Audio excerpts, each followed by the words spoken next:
শুরু কর। আজকের রেসিপি মোচা চিংড়ির ঘন্ট। আমি প্রথমে মোচাটা গরম জল দিয়ে সিদ্ধ করে নিলাম। তারপরে আমি চিংড়ি মাছগুলো রেডি করলাম। এবার আমি কড়াইয়ের মধ্যে কিছু তেল দিলাম, দিয়ে আমি চিংড়ি মাছগুলো ভেজে নিচ্ছি। আমার চিংড়ি মাছগুলো ভাজা হয়ে গেছে, এবার আমি তুলে নিলাম। আমি আবার কড়াইয়ের মধ্যে প্রয়োজন মতো তেল দিলাম।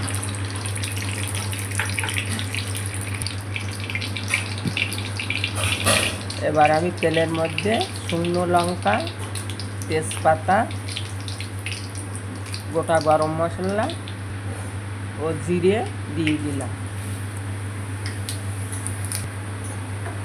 এবার কিছুক্ষণ নাড়াচাড়া করার পর আমি আদা বাটা দিলাম। এবার আদাটা বাটা হয়ে গেছে, এই বাটা দেওয়া হয়ে গেছে। এবার আমি চিংড়ি মাছ মোচা দিয়ে দিলাম।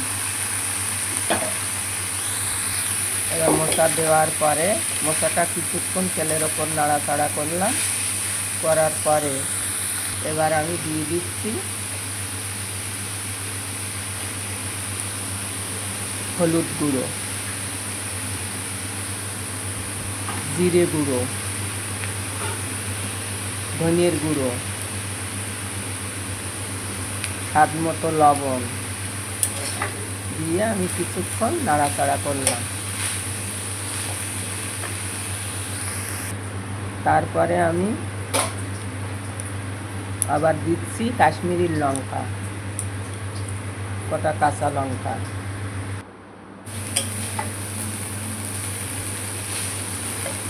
দেখো মোচাটা কত সুন্দর মশলার সঙ্গে মিশে গেছে। এবার আমি দিয়ে দিচ্ছি জল।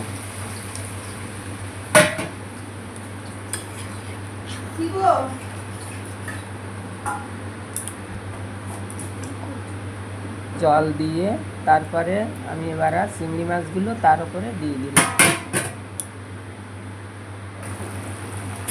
এবার আমার তরকারিটা দেখো কি সুন্দর ফুটছে, শেষ হওয়ার পথে। তরকারিটা এক্ষুনি রেডি হয়ে যাবে। তারপরে আমি দিয়ে দিচ্ছি গরম মশলা। এবার কিছুটা নাড়াচাড়া করিয়ে তরকারিটা আমার সম্পূর্ণভাবে রেডি হয়ে গেছে। দেখো বন্ধুরা, মোচা চিংড়ির রেসিপি কেমনভাবে তৈরি।